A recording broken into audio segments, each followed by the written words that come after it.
1820 ஓகேவா மதுரை சம்பவத்தில் முக்கியமான சம்பவம். நம்ம கெடா சண்டையை மறந்துட்டோம். ஓகேவா தல்லாக்குளம், ஒத்தக்கடை, பழங்கானத்தம் அத்தனை ஊர்லேயுமே கெத்தா இருந்து ஜாக்கி அஞ்சாத காலை என் காலை அப்படின்னு அந்த பாட்டிலெல்லாம் நம்ம பார்த்துருப்போம் வீரபாண்டிய கட்டபொம்மனில். ஓகேவா அந்த மாதிரி வீர விளையாட்டை நமக்கு பிளான் பண்ணியிருக்கிறாங்க. 206 வருஷம் ஆச்சு பிளான் பண்ணியிருக்காங்க.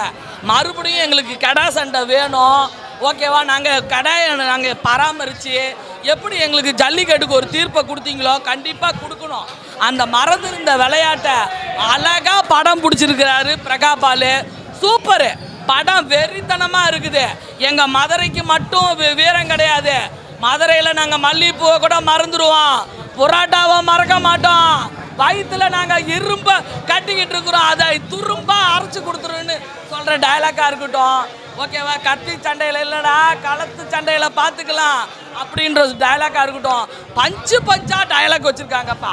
இன்ச்சாக எங்கள் கேப்டனை நான் மனசுக்குள்ளே வச்சுருக்கிற மாதிரி பஞ்சா டைலாக்கை வச்சு பிரகாபால் டைரக்டரு நீ எத்தனை படம் எடுத்தியோ தெரில, ஆனால் இந்த படத்தை ரொம்ப ரொம்ப சிறப்பாக எடுத்துட்டீங்க. ராமரே சூப்பர்டா, நீ நல்லா நடிச்சிருக்கிற. நீ அடுத்த எங்கள் ரகுவரன் சாரா நீ வரணும். அதுதான் நான் உன் அக்கா சுகந்தி அக்கா நான் வாழ்த்துறேன். அனைவருக்கும் பொங்கல் நல்வாழ்த்துக்கள். Super super super. ஓகேவா வாட்சபிளான மூவி நான் நல்ல படம் தான் பார்க்கலாம். ஒன்றும் பெருசாக குறைன்றதெல்லாம் கண்டுபிடிங்கன்னா லவ் பொசிஷன் மட்டும் தான் குறையா தெரிஞ்சுது. மற்றபடி ஓகே தான், வாட்சபிள் மூவி தான். மேக்கிங்காக நல்லா பண்ணியிருக்காங்க, அதில் எதுவும் குறை வைக்கல. அதுவும் இல்லாமல் ஆர்ட் சண்டை தான் மெயின் பிளாட்டு. ஸோ அது ரொம்ப ரியலிஸ்டிக்காக எடுத்திருக்காங்க, ரொம்ப தத்ரூபமாக எடுத்திருக்காங்க. இது வரைக்கும் தமிழ் சினிமா வந்து ஜல்லிக்கட்டு சார்ந்து காளை சண்டைகள் இதெல்லாம் பார்த்துருப்போம். அது இல்லாமல் சேவல் சண்டை கூட நிறைய படங்கள் வந்திருக்கு. பட் முதல் முறையாக ஆர்ட் சண்டைன்றது ஒரு போர்ஷன் எடுத்து அதுக்கு ரொம்ப ஜஸ்டிஃபையாக பண்ணியிருக்காங்க. எதுவும் பெருசாக குறைன்றது இந்த லவ் போர்ஷனை தவிர இது எல்லாம் நல்லாயிருக்கு. பாடல்கள் எனக்கு பெருசாக ஒர்க் அவுட் ஆகல, பட் பேக்ரவுண்ட் ஸ்கோர் சூப்பராக பண்ணியிருக்காங்க. எண்டு வந்து ஒரு மெசேஜோட இது ஒரு களத்தில் நடக்கிற இந்த ஆட்டு சண்டையோ எந்த சண்டையாக இருந்தாலும் களத்திலே முடிச்சுட்டு போயிடணும் அப்படின்றத காட்டியிருக்காங்க. நல்லாயிருக்கு. மியூசிக் பாட்டெல்லாம் ஓகே தான், பட் பேக்ரவுண்ட் ஸ்கோர் நல்லா பண்ணியிருக்காங்க.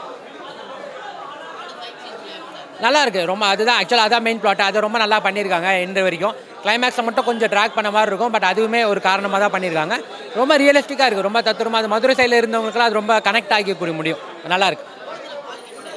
பாலிடிக்ஸ் எல்லாம் நல்லா தெளிவாக படத்தில் இந்த மாதிரி ஒரு 2 பேர் ஆட்டு சண்டையினால வர 2 மனிதர்களுக்கு நடுவில் வர ஈகோ கிளாஷ், அதனால அது எவ்வளோ தூரத்துக்கு போகுதுன்றது தான்.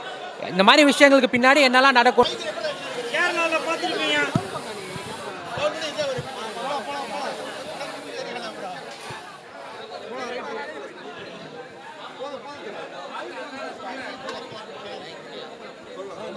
கேரளாவில் பார்த்துருப்பீங்க, பஸ்ஸில் ஒரு பொண்ணை ஒருத்தர் இடிச்சிட்டாரு அப்படின்னு அந்த பொண்ணு வீடியோ போட்டிருக்கோம். அந்த வீடியோ பார்த்த உடனே அந்த அப்பாவி தன்னோட உயிரை மாய்த்துக்கிட்டாரு. அந்த மாதிரி தவறு இங்கே தமிழ்நாட்டிலே நடந்துடக்கூடாது அப்படின்றதுக்காக தான் இன்னைக்கு நான் சேஃப்டியோட இந்த வலையோட வந்திருக்கேன். அதுக்கு காரணம் என்னன்னா, இன்னைக்கு ஜாக்கி படம் பார்க்கறதுக்காக வந்தேன். அந்த ஜாக்கி படம் பார்க்கறதுக்கு நிறைய கூட்டம். அந்த கூட்டத்தில் பெண்களும் வந்திருந்தாங்க. நான் ஏதோ தெரியாதனமா அந்த பொண்ணை தொட்டுட்டாங்க. உடனே நீங்கள் எதனா வீடியோ போட்டு என்னை அசிங்கப்படுத்திடுவீங்க. அதனால தான் நான் சேஃப்டியோட இந்த வலையோட வந்திருக்கேன். ஏன்னா உங்களுக்கே தெரியும், கூல் சுரேஷ் வந்து ரொம்ப அப்பாவியான ஆளு. ஏதோ ஒரு பொண்ணு திடீர்னு குறுக்கில் வந்து ஏதோ ஒன்று பண்ணிட்டு அப்புறம் கூல் சுரேஷ் மேலே தான் தப்பு அப்படின்னு சொல்லக்கூடாது. அதுக்காக இன்னைக்கு ஜாக்கி படம் பார்க்கறதுக்காக சேஃப்டியாக வலையோடு வந்திருக்கேன்.